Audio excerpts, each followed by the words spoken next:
Hello students, today we study topic foreign exchange rate 12th class economics। Macro economics का topic है foreign exchange rate. Foreign exchange rate का means है कि एक country की currency दूसरी कंट्री की करेंसी की दोनों की वैल्यू में कंपैरिजन। फॉर एग्जांपल $1 70 रुपीज का आ रहा है, तो $1 की प्राइस 70 रुपीज है, तो $1 की फॉरेन एक्सचेंज रेट जो है वो है 70 रुपीज। तो किसी भी कंट्री की करेंसी कि एक यूनिट के लिए आप अपनी कंट्री की करेंसी की कितनी यूनिट पे कर रहे हैं, यही उसकी एक्सचेंज रेट होगी। अब ये जो एक्सचेंज रेट है वो 2 टाइप्स से डिसाइड होती है, फ्लेक्सिबल एंड फिक्स्ड रेट। तो 2 टाइप्स की रेट है, flexible and fixed. Flexible rate जैसे कि नाम से पता चल रहा है, जो फ्लेक्सिबल होगी, चेंज होगी बार बार, तो फ्लेक्सिबल एक्सचेंज रेट जो है वो किसी भी करेंसी की डिमांड एंड सप्लाई से डिसाइड होती है। जिस पॉइंट पर भी, जिस रेट पर भी डिमांड और सप्लाई बोथ आर इक्वल, दोनों अगर इक्वल हो जाए वही पॉइंट आपका इक्विलिब्रियम पॉइंट होगा, और उस इक्विलिब्रियम पॉइंट पर जो भी एक्सचेंज की रेट होगी वही फॉरेन एक्सचेंज की रेट डिसाइड होगी। तो फॉरेन करेंसी की डिमांड का उसकी रेट से नेगेटिव रिलेशन होता है। मतलब एक्सचेंज रेट अगर इंक्रीज होगी तो डिमांड डिक्रीज होगी, और अगर एक्सचेंज रेट डिक्रीज होगी तो डिमांड इंक्रीज होगी। तो there is inverse relationship between exchange rate and demand of foreign currency. तो अगर हम इसका प्लॉट डायग्राम बनाएंगे तो ये जो डायग्राम होगा वो डिमांड का इस टाइप का होगा जो नेगेटिव स्लोप को बताएगा। मतलब left to right downward sloping. OY axis पे होगी एक्सचेंज रेट और OX पॉइंट पर होगी डिमांड ऑफ फॉरेन करेंसी। तो जैसे रेट इस पॉइंट पर है तो डिमांड कितनी होगी, रेट अगर इंक्रीज होगी तो डिमांड डिक्रीज हो जाएगी। जैसे पहले रेट R1 थी और डिमांड Q1, रेट इंक्रीज हो गई होकर R2 हो गई तो क्वांटिटी डिक्रीज होके Q2 हो गई। ऐसे अगर रेट डाउन हो जाए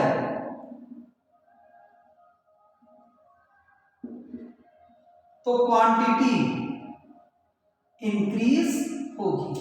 तो there is inverse relationship between exchange rate and demand of foreign currency. अब ऐसे ही है सप्लाई। तो फॉरेन करेंसी की जो सप्लाई है उसका एक्सचेंज रेट से पॉजिटिव रिलेशन होता है।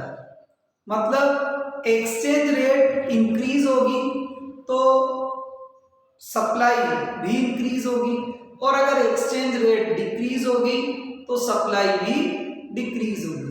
तो there is positive relationship between exchange rate and quantity supply.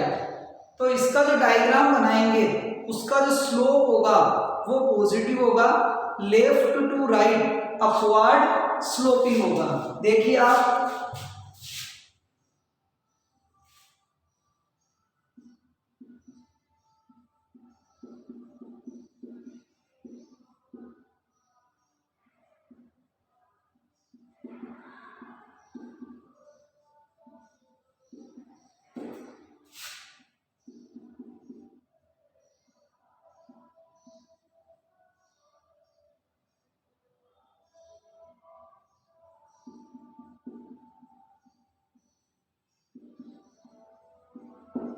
इसका जो डायग्राम होगा वो पॉजिटिव स्लोप होगा, left to right upward sloping होगा, जो इस बात को इंडिकेट करेगा कि जैसे जैसे एक्सचेंज रेट इंक्रीज होगी वैसे वैसे सप्लाई की क्वांटिटी भी इंक्रीज होगी। देखो आप इस डायग्राम में, पहले रेट इस पॉइंट पे है फर्स्ट इनिशियली, तो इतनी क्वांटिटी सप्लाई हो रही है।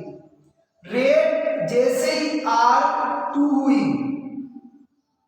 तो सप्लाई भी हो गई Q2। जैसे रेट रिड्यूस होकर R3 हुई तो सप्लाई भी हो गई Q3। तो there is positive relationship between exchange rate and quantity supply. अब ये हो गया डिमांड और ये हो गया सप्लाई। तो जिस पॉइंट पर दोनों लाइंस एक दूसरे को इंटरसेक्ट करेगी वो पॉइंट होगा पॉइंट ऑफ इक्विलिब्रियम, और इस पॉइंट ऑफ इक्विलिब्रियम पर जो रेट डिसाइड होगी वही हमारी एक्सचेंज रेट होगी। देखिए आप डायग्राम इसका भी,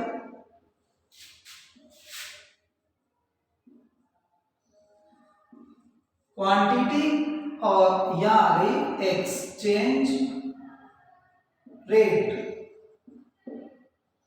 ये डिमांड है जो नेगेटिव स्लोपिंग है, ये सप्लाई है जो पॉजिटिव स्लोपिंग है। जिस पॉइंट पर ये इंटरसेक्ट करेंगे वो पॉइंट जो है वो हो गया पॉइंट ऑफ इक्विलिब्रियम। तो इक्विलिब्रियम का पॉइंट डिसाइड हो जाएगा और इस पर जो भी रेट होगी वो फिक्स मतलब फ्लेक्सिबल की ऐसी रेट होगी जहां डिमांड और सप्लाई दोनों इक्वल है, मतलब ये रेट मार्केट में फिक्स हो जाएगी और ये क्वांटिटी फिक्स हो जाएगी कि इस रेट पर इतनी क्वांटिटी की डिमांड और सप्लाई होगी। तो where the demand and supply curve both intersect, then the intersecting point is called point of equilibrium. At this point rate और क्वांटिटी जो डिसाइडेड है वो फिक्स हो जाएगी, मतलब मार्केट में इस रेट पर इतनी क्वांटिटी की डिमांड और सप्लाई है और दोनों इक्वल है। अब ऐसा तो है नहीं कि मार्केट में बिल्कुल ऐसा ही होगा, मतलब फिक्स रहेगा ही, डिमांड सप्लाई फ्लक्चुएट होती रहती है। तो अगर डिमांड और सप्लाई फ्लक्चुएट होगी तो उसका इफेक्ट रेट पर आएगा, और जो रेट पर इफेक्ट आता है वो इन इफेक्ट का अपोजिट होगा। वो कैसे? अब इस पॉइंट के बाद अचानक डिमांड इंक्रीज हो जाए, तो डिमांड इंक्रीज होगी तो इक्विलिब्रियम रेट को भी वो इंक्रीज करेंगे, डिक्रीज नहीं करेंगे। ऐसे डिमांड डिक्रीज होगी तो वो इक्विलिब्रियम रेट को भी डिक्रीज कर देगी। तो जब हम डिमांड या सप्लाई को इंडिपेंडेंट वेरिएबल लेकर चलेंगे तो एक्सचेंज रेट पर उसका इफेक्ट जो है वो जस्ट अपोजिट होगा, जो हमने अभी देखा उसका जस्ट अपोजिट। इन्हें हम डायग्राम के थ्रू देखेंगे, ध्यान से समझो आप।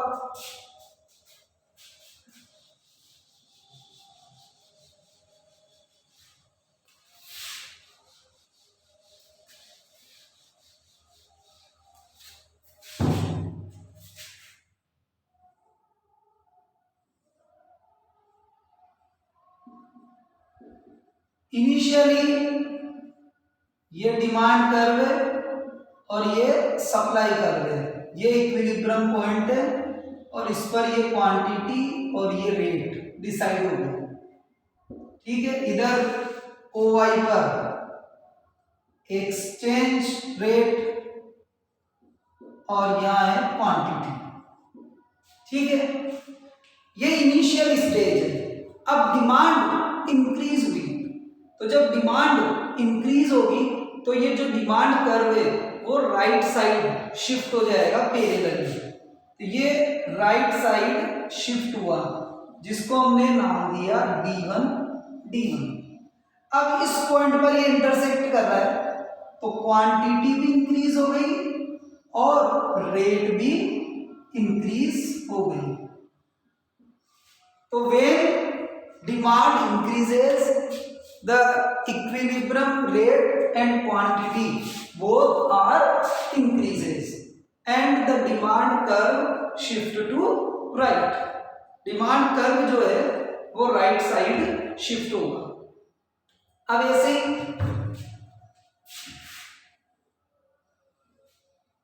इसका अपोजिट हम देखें, ये डिमांड और ये सप्लाई कर्व है।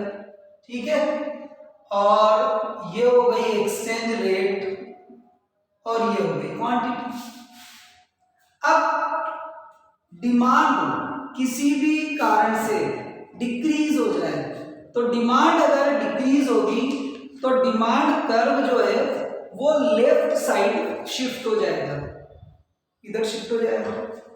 तो ये नया हमारा डिमांड कर्व है। तो ये सप्लाई को यहां इंटरसेक्ट कर रहा है, तो क्वांटिटी भी डिक्रीज हो जाएगी और रेट भी डिक्रीज हो जाएगी।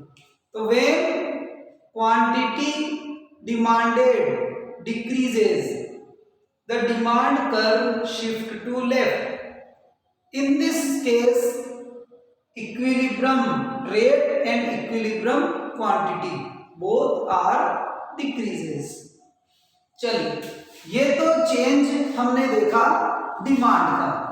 अब इसी तरह से हम चेंज देखेंगे सप्लाई का। देखो आप इधर, ये सप्लाई का हम चेंज इसमें देखेंगे।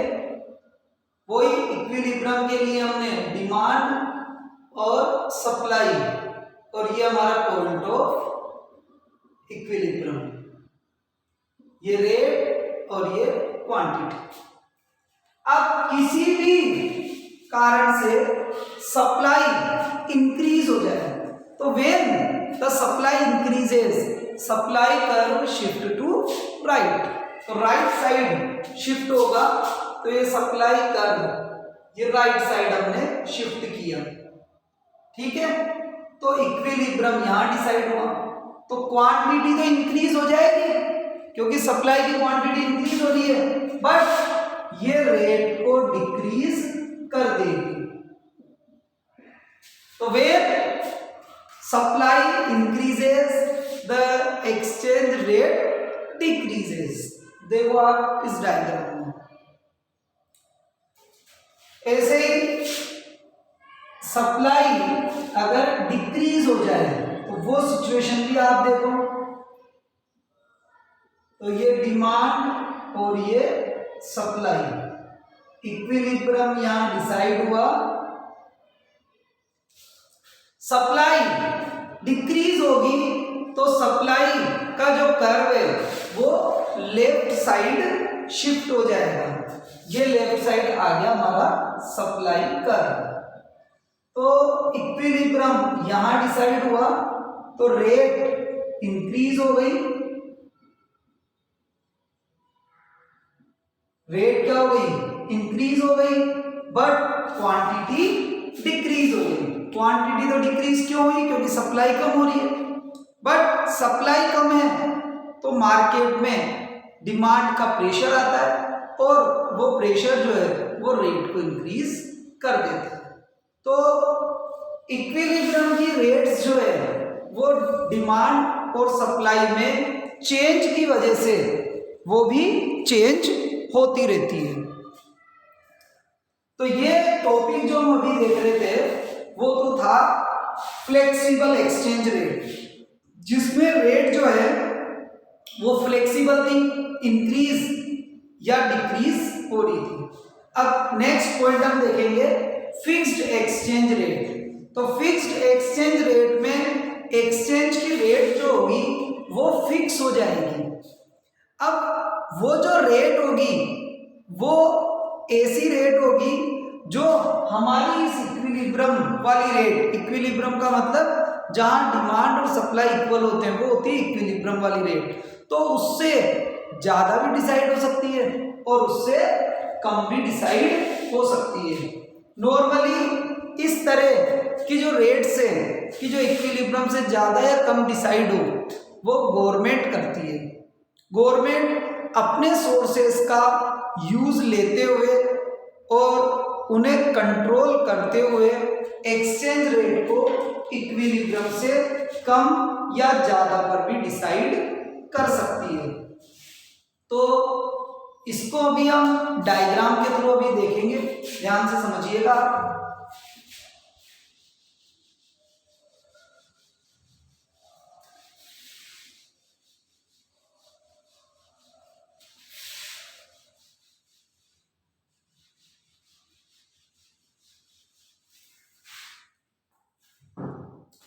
देखो इधर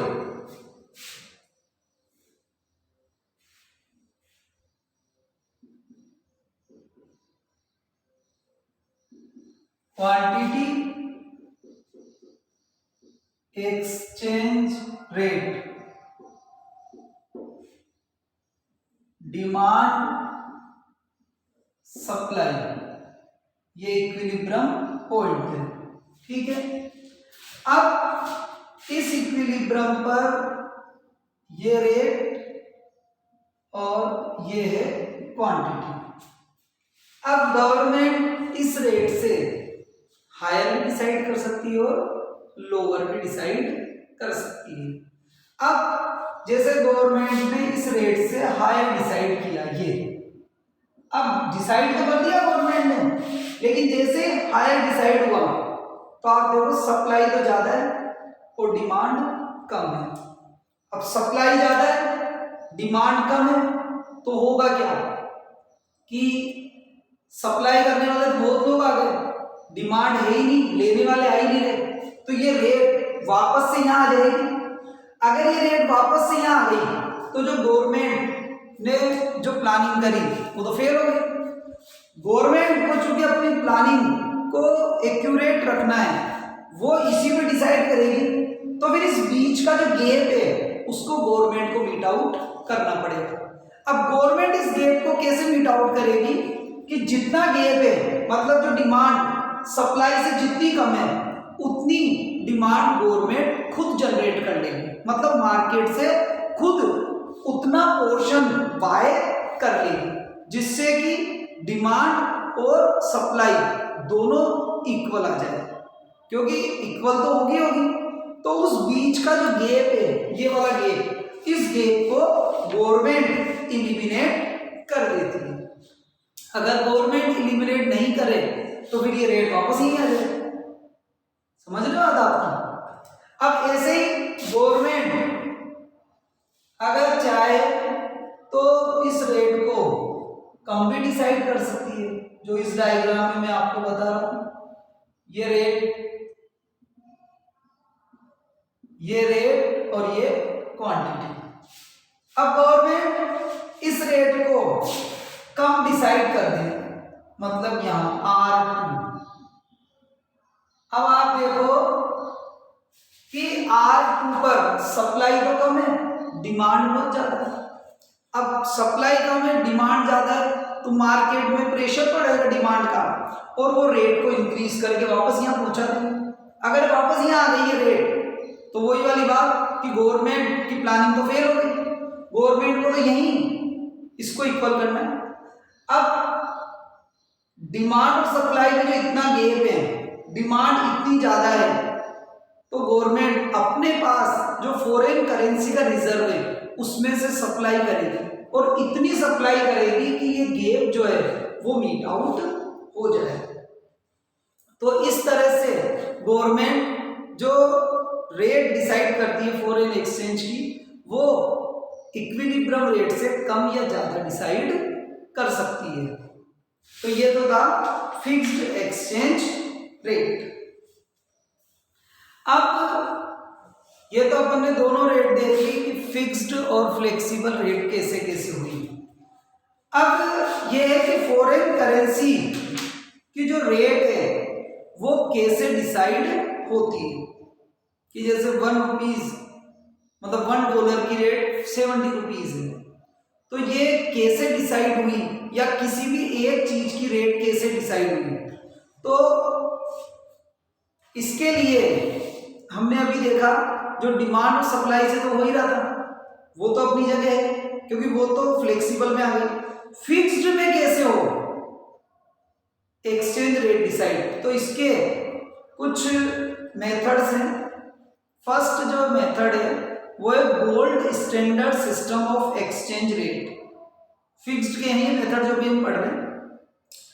तो gold standard system of exchange rate में हम ईच करेंसी की रेट जो है वो गोल्ड में डिसाइड कर देते हैं कि भाई $1 में कितना गोल्ड आएगा और $1 में कितना गोल्ड आएगा, दोनों को कंपेयर कर लेते हैं।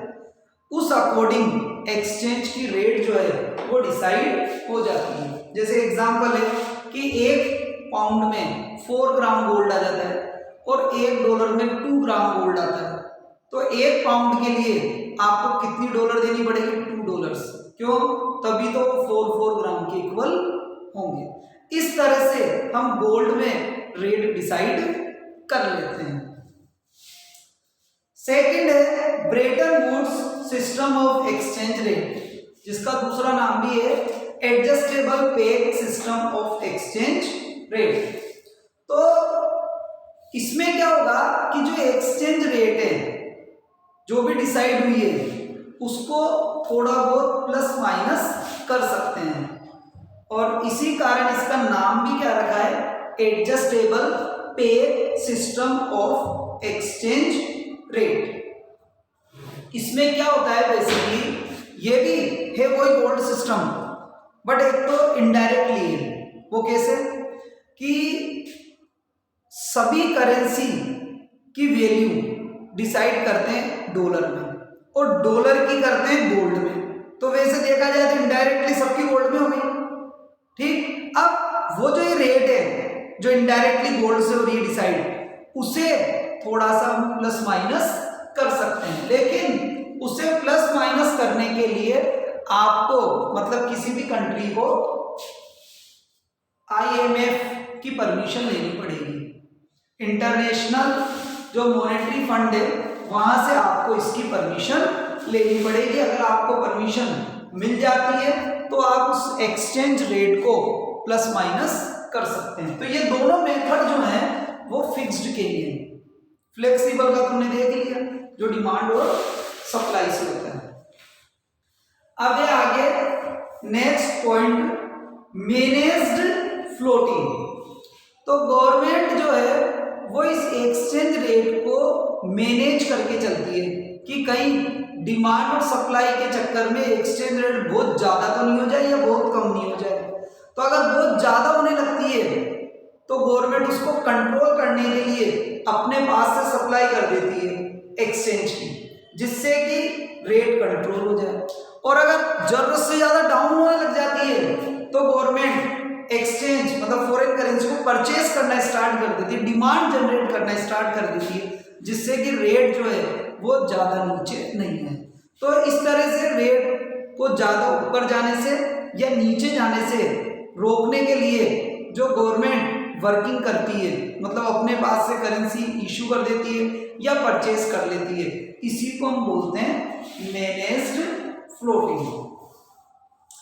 अब नेक्स्ट पॉइंट है why the foreign exchange demanded, कि फॉरेन करेंसी की जरूरत क्यों पड़ती है, क्या कारण है कि हमें फॉरेन करेंसी चाहिए, मतलब हमें डॉलर, रियाल, पाउंड ये क्यों चाहिए। तो सिंपल सी बात है कि हमारे को उनसे कोई चीज़ लेनी है तो वो कहेंगे हमारे को पैसा हमारी करेंसी में दो। जैसे आप अमेरिका से कोई भी चीज़ लोगे तो वो रुपीज में पेमेंट नहीं लेंगे, वो डॉलर्स में लेंगे। तो ये मेन कोज है जिसकी वजह से हमें फॉरेन करेंसी की रिक्वायरमेंट होती है। तो देखो हम पॉइंट वाइज इसको देख रहे हैं, पॉइंट्स इनको।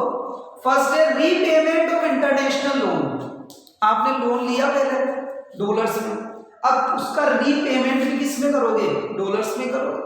तो रीपेमेंट डॉलर में करोगे तो डॉलर चाहिए आपको, मार्केट से परचेज करो डॉलर और उनको दो। फर्स्ट पॉइंट तो ये हो गया। सेकेंड है investment in rest of the world.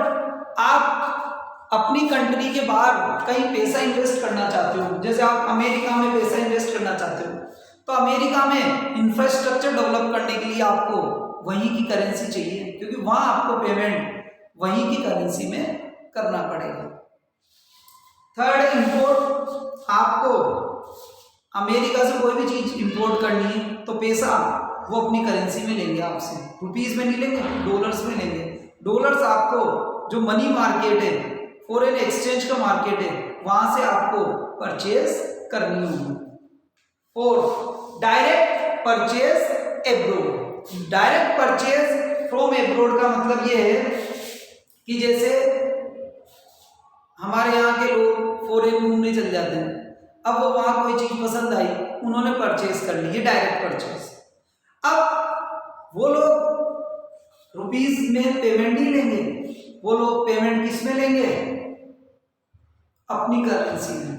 जैसे अमेरिका आप घूमने गए, अब अमेरिका में आपने कोई चीज परचेज कर ली, अब उसका जो पेमेंट है अमेरिकन आपसे रुपीज में नहीं लेंगे, डॉलर्स में लेंगे। तो आपको पहले मनी मार्केट से, फॉरेन एक्सचेंज मार्केट से डॉलर परचेज करके जानी पड़ेगी, तभी आप बाइंग कर सकते हैं। Grant and donation. आपको दूसरी कंट्री को डोनेशन देना है तो वो डोनेशन अपनी करेंसी में लेंगे। जैसे आपको अमेरिका को डोनेट करना है तो डोनेशन अमेरिका वाले आपसे रुपीज में नहीं लेंगे, उनकी करेंसी डॉलर्स में लेंगे।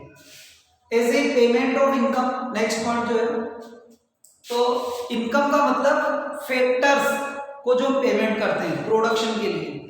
तो प्रोडक्शन के जो फैक्टर हैं, लैंड, लेबर, कैपिटल, एंटरप्रेन्योर जो है, इनको जो पेमेंट होता है वो भी कंट्री, दूसरी कंट्री वालों को मतलब वो अपनी करेंसी में लेंगे। जैसे मान लो आपने अमेरिका वालों से पैसा उधार लिया तो उनको जो इंटरेस्ट पे करेंगे वो उनको वहीं की करेंसी में पे करना पड़ेगा। Speculative activities.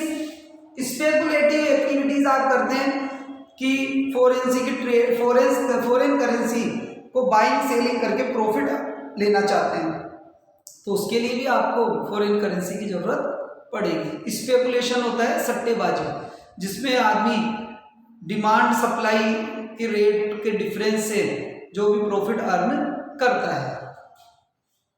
ये तो हो गए सारे पॉइंट कि हमें फॉरेन करेंसी की जरूरत क्यों पड़ती है, क्या रिक्वायरमेंट है। अब नेक्स्ट पॉइंट है हमारा source of foreign currency exchange या करेंसी, कि फॉरेन करेंसी आती कहां से है। तो इन सबका ऑलमोस्ट अपोजिट हम करेंगे। जैसे फर्स्ट है एक्सपोर्ट। आप एक्सपोर्ट करो, जैसे आपने अमेरिका को एक्सपोर्ट किया, ठीक, अब आप उनको कहोगे साहब हमें रुपीज में नहीं चाहिए पेमेंट, हमारे को तो डॉलर्स में चाहिए पेमेंट, तो आपके पास फॉरेन करेंसी आ जाएगी। Invest from rest of the world. तो भारत के बाहर से लोग इंडिया में इन्वेस्ट करने आ रहे हैं, तो हम कहेंगे रुपीज में दो, हमें तो पेमेंट। अब वो क्या करेंगे, मनी मार्केट में जाएंगे और रुपीज परचेज करेंगे और डॉलर्स देंगे, तो डॉलर्स आएंगे हमारे पास में, हमारी कंट्री में डॉलर्स आ जाएगा। ऐसे ही direct purchase by rest of the world. बाहर के लोग इंडिया में आते हैं, परचेज करते हैं यहाँ पे और पेमेंट करते हैं, तो वो उसके लिए उससे क्या होगा, फॉरेन करेंसी हमारे पास आएगी, क्योंकि हम तो कहेंगे हमें रुपीज में दो पेमेंट। अब उनके पास तो डॉलर्स है, वो मनी मार्केट जाएंगे, रुपीज लेंगे, डॉलर्स देंगे, तो कंट्री में तो डॉलर आ गए हमारे और उनके पास हाथ में रुपीज आ गए, उन्होंने रुपीज हमें दे दिए, तो कंट्री में करेंसी जो है फॉरेन की वो आ गई। ऐसे loan from rest of the world, foreign country से आपने लोन लिया तो आपको साहब लोन में तो डॉलर्स भी दे दो, आपको डॉलर आएंगे। ग्रांट्स आ जाए वहां से, उन लोगों ने आपको ग्रांट्स दिया। इनकम रिसिप्ट, जैसे वही वाली बात, फैक्टर्स का पेमेंट, तो आपने फैक्टर सर्विसेज दी, आपको रिटर्न में पैसा मिलेगा, तो वहां की करेंसी आएगी आपके पास। ऐसे ही रेमिटेंस बाय नॉन रेजिडेंट, जो नॉन रेजिडेंट लोग बाहर रहते हैं वो भी करेंसी इंडिया में भेज देते हैं, तो भी इंडिया में पैसा आएगा। तो ये सारे सोर्सेज है जहां से फॉरेन करेंसी हमारे पास आएगी। और पहले हमने जो पॉइंट पढ़े थे उनमें हमारी फॉरेन करेंसी हमारे यहां से जा रही थी। अब नेक्स्ट जो पॉइंट है इसमें वो है फॉरेन एक्सचेंज मार्केट। तो फॉरेन एक्सचेंज मार्केट का मीन्स हुआ जहां पर फॉरेन करेंसी की ट्रेडिंग होती है, मतलब फॉरेन करेंसी बाय या सेल होती है, उस मार्केट को हम क्या बोलते हैं, फॉरेन करेंसी या फॉरेन एक्सचेंज मार्केट। अब इस मार्केट के फंक्शन क्या क्या होते हैं? First, transfer function. तो वो क्या करती है कि करेंसी का ट्रांसफर करती है जिससे कि परचेजिंग पावर आ जाए। अब वही वाली बात, आपको अमेरिका की कोई चीज चाहिए तो आपको वहां की फॉरेन करेंसी चाहिए। अब करेंसी कैसे मिले? वो इस मार्केट से मिलेगी। ऐसे ही क्रेडिट फंक्शन। क्रेडिट फंक्शन का मतलब ये है कि इंपोर्ट एक्सपोर्ट जब आप करते हैं तो क्रेडिट पर होता है। अब वो क्रेडिट की फैसिलिटी भी हमारे को फॉरेन एक्सचेंज मार्केट प्रोवाइड कर देते हैं। ऐसे hedging function, it implies protection against risk related to variation in foreign exchange rate, क्यों फॉरेन एक्सचेंज रेट को ज्यादा वेरिएट होने नहीं देता ये मार्केट, क्योंकि अगर ज्यादा ही वेरिएशन आएंगे तो कई तरह की अदर प्रॉब्लम्स भी क्रिएट हो सकती है। आगे है next operation of foreign exchange market. तो फॉरेन एक्सचेंज जो मार्केट है वो 2 टाइप के ऑपरेशन करता है, वर्किंग करता है, spot market, forward market. Spot market का मतलब जहां बाइंग और सेलिंग उसी टाइम हो जाए वो होगी स्पॉट मार्केट। और बाइंग सेलिंग जब डील करेंगे 10 दिन बाद बाय या सेल करेंगे, फ्यूचर की डीलिंग करें तो वो हो गई फॉरवर्ड मार्केटिंग। तो स्पॉट मार्केटिंग में ट्रेडिंग उसी टाइम हो जाएगी, फॉरवर्ड मार्केटिंग में ट्रेडिंग होगी कुछ टाइम बाद। तो स्पॉट मार्केटिंग में जो रेट डिसाइड होगी वो स्पॉट रेट होगी, और जो फॉरवर्ड मार्केट में रेट डिसाइड होगी वो फॉरवर्ड रेट होगी।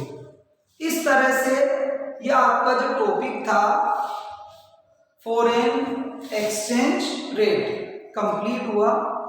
आपको समझ में आया होगा। अब वैसे मैंने इसको जो एक्सप्लेन किया है उसमें बेस ये वीके ओरी वाली बुक के पॉइंट के कंटिन्यूटी में लिया है। आप जब इस वीडियो को देखें तो वीके ओरी की बुक को लेकर चलें तो आपको पॉइंट टू पॉइंट सब चीजें मिल जाएगी। आप वीडियो देखो, 2 बार देखो, 3 बार देखो, आपको समझ में आएंगी सब चीजें। Okay, thanks.